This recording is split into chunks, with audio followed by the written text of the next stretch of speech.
emoji am I doing?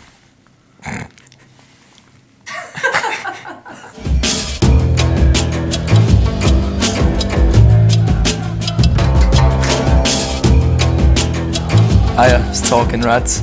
I am a debutant host for the day, Josh Sexton, joined by Northern Ireland's Craig Hannan. And the first thing we're actually going to be talking about is England at the World Cup. So, Craig, something that you're obviously you're a big supporter of. Yeah, but it's actually something that, Liverpool fans should be quite interested in. I know there's been a bit of an argument over the weekend of which game you watched. I was actually at a festival and watched the England game. Soz.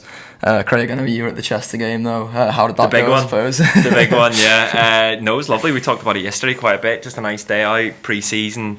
I like pre-season in terms of it feels like it's the main stage of the season when you've got all like the expectation, you've got the hope, you've got the excitement. You're still hopeful that they're going to sign more players. You're excited to see like Keita and Fabinho. Like we're going to go, and I know we're going to talk about it a little bit, but we're going to be going to Tranmere tonight, and that's it's exciting to see those two players because we've only really watched them for a little bit.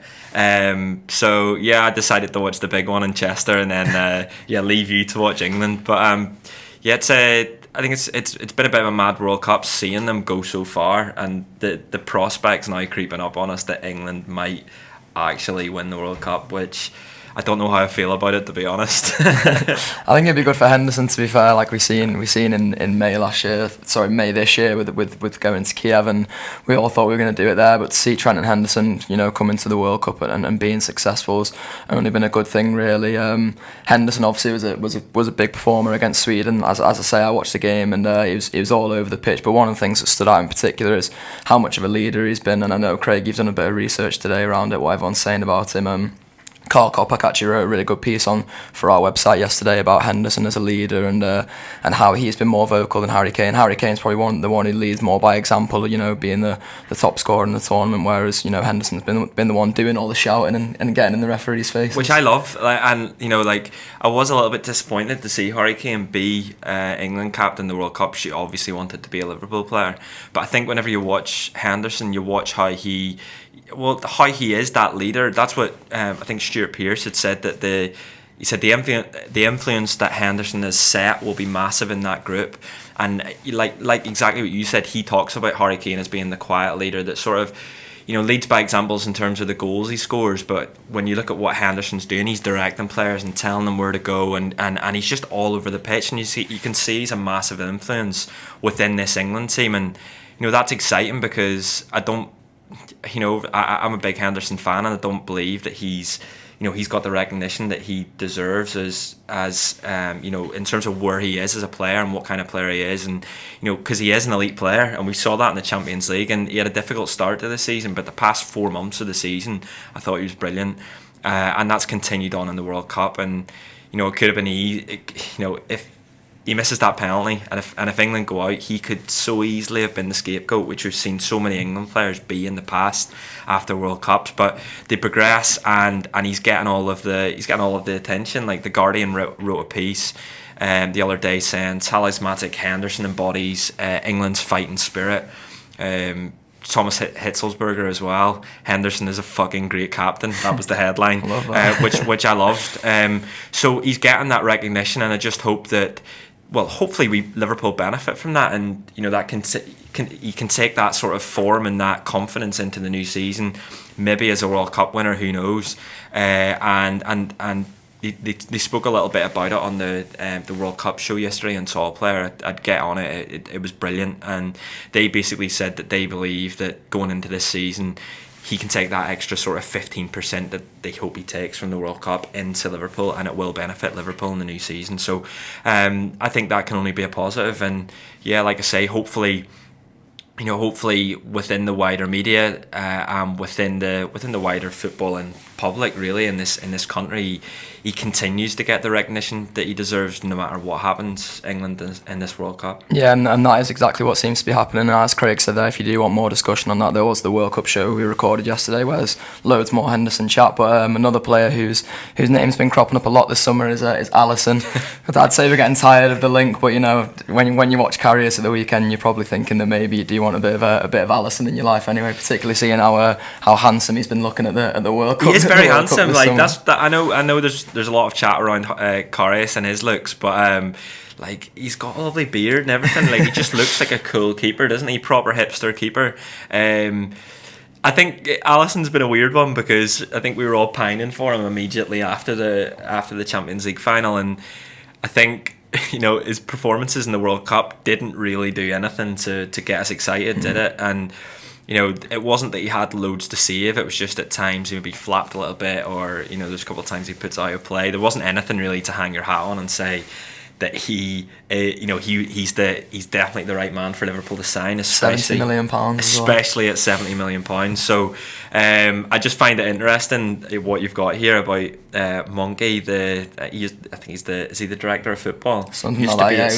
He's the one who's sort of famous for Sevilla of signing all the sort of good young players and then moving them on for more. And obviously he's the director of football at Roma now, and he's basically said that Roma would be open to offers from any club that came in, but there's not been one yet. So the way the summer's moving, Craig, and the way that the Liverpool deals in particular have gone so far, it's strange to think that there's these two keepers in Oblak and Alisson that have been on Liverpool's radar for so long, but there's been no sort of formalised interest in them. I know it is a really strange one. I can't work out if it's just because of the World Cup. We've seen Liverpool do their business like this in the past, where they seem to be keeping quiet now, and the Fekir business was a little bit different, but then the news of it sort of broke right almost as he was gonna sign. The news from the respected journalists on the Liverpool patch came as it looked as if he was about to sign. So I think Liverpool are just keeping quiet. I just don't know on Alisson. I wonder if they've just been put off by the fact that he's 70 million and they've just retreated and decided, no, we'll leave it. Roma were obviously hoping he'd have a mad World Cup. He'd have this brilliant World Cup, and then there'd be teams flogging him: Madrid, Chelsea, Liverpool, all the teams that have been linked with him. I wonder whether that contributes to what they're saying today, or not today, or whenever the quote sort of came from, is that they expected him to have this really great World Cup, and I think a lot of clubs, Lyon were the same with Fekir. They probably expected a good performance to sort of drive, add a premium onto him, and then now that that's gone and Alisson hasn't had the best World Cup, maybe now they turn around and going, well, actually we'll listen to any offer you make, but it doesn't mean we'll accept it straight away. But we'll listen to it. It's funny timing, isn't it? Yeah. It's funny timing that only a few days after Brazil are knocked out, Monkey's now coming out and saying, "Oh yeah, no, I'd be up for a call from Klopp." I think it's gonna be a weird one. Like, there's loads of debate around Karius, whether he deserves to start a game, whether he, I just have a feeling that it will be Karius, and I don't feel for a second Liverpool spend anywhere near 70 million on a new goalkeeper, no matter whether you think it, I think it, or whether anyone watching thinks that we should.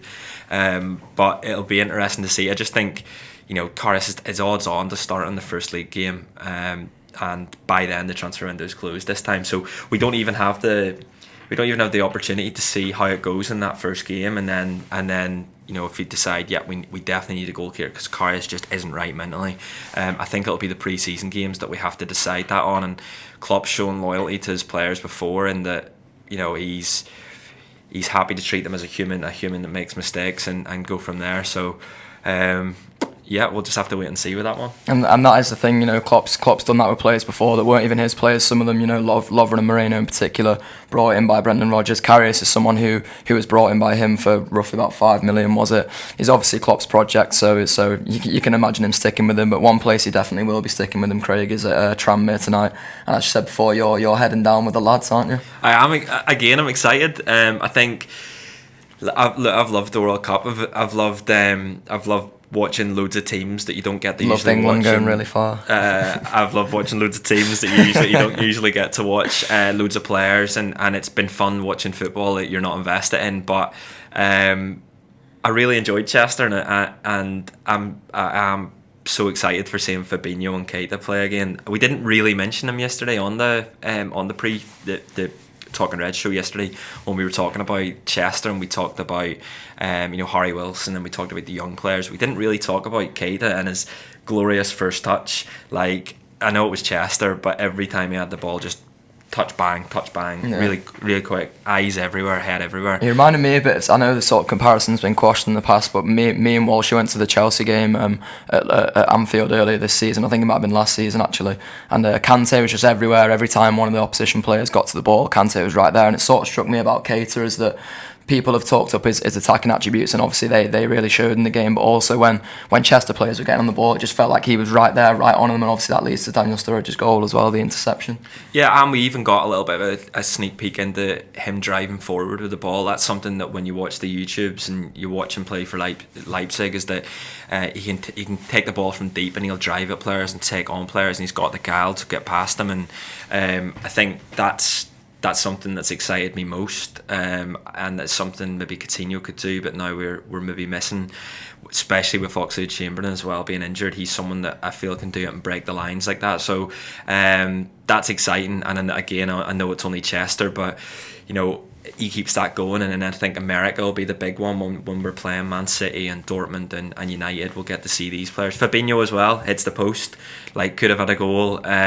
So and then just even loads of forgotten players like Nathaniel Klein. Nathaniel Klein played the first half against Chester, and I think everyone's forgotten just how good a right back Nathaniel Klein is. He would be at the World Cup if he'd been if he'd been fit over the past 12 months.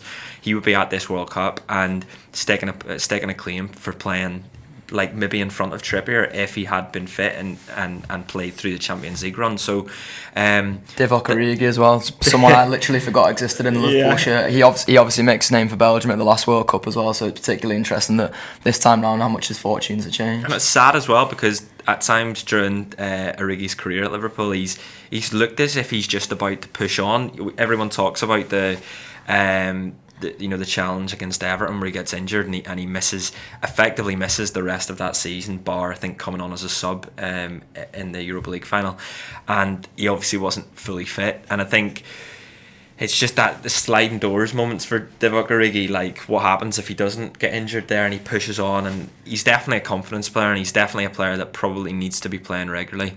So we'll see how it works out with him. He didn't look all that against Chester at the weekend. But look, if he bangs 2 in, then tomorrow's Talking Reds, we're talking about Divock Origi looked good last night, didn't he? And maybe it's redemption. Maybe he can come back and play for Liverpool. And I think that's again goes back to that's why pre-season's fun, because it feels like anything can happen, and these players can shape how the rest of their season looks. Harry Wilson can shape whether he's in the Liverpool squad or whether he gets a loan move to a Premier League side or whether it's another Championship move. And Keita and Fabinho, new signings. It's exciting to watch them. Yeah, I remember when Origi sort of broke on the scene for Liverpool as well with his it was the hat-trick against Southampton in the League Cup, wasn't it, which sort of stood out in particular. So praying for more of that anyway. And a former Liverpool striker who is no stranger to a few goals in this time has made a big move today. Fernando Torres has made the move to Japan. I'm not actually sure how to pronounce that. Sagan Tosu is what I'm thinking. It's of. better than what Robbo would do. I think one of Robbo's best things on Talking Reds is he can't pronounce anything. Pochettino, I think, is the one he always gets. Yeah. So you've done better than him. Yeah, well, Torres has made that big move to Japan, obviously following Iniesta there, two Spanish players in the twilights of their career. It's actually quite sad, isn't it, to sort of see that career coming to an end. I sort of remember when it felt like the old guard was sort of dying, when we seen sort of Steven Gerrard and Michael Owen and them sort of players retiring, but now seeing Xabi Alonso and Fernando Torres and the likes of them going as well, it's just a bit sad, isn't it? It makes you feel a bit old. Yeah, it does. I think I don't think I've ever loved a footballer like I loved Fernando Torres, and maybe that's because of the kind of age I was, and I think he captured everyone's hearts, and then sort of left us all heartbroken when he left for Chelsea. And I think it was nice that he got to come back to Anfield that time and play in the charity game, playing with Suarez as well. Yeah, play with Suarez and get a bit of an applause in his song, and that was a bit of a like a send-off without it really being a send-off. And we did a really good cup of tea show last year where we just talked about Fernando Torres at Liverpool and reminisced over him, and some of the goals he scored. He scored every kind of goal, and he scored in big Champions League games, the game against Arsenal, the Inter Milan goal, and it's just a shame that he left Liverpool without winning anything. He left it in the way that he did, I think.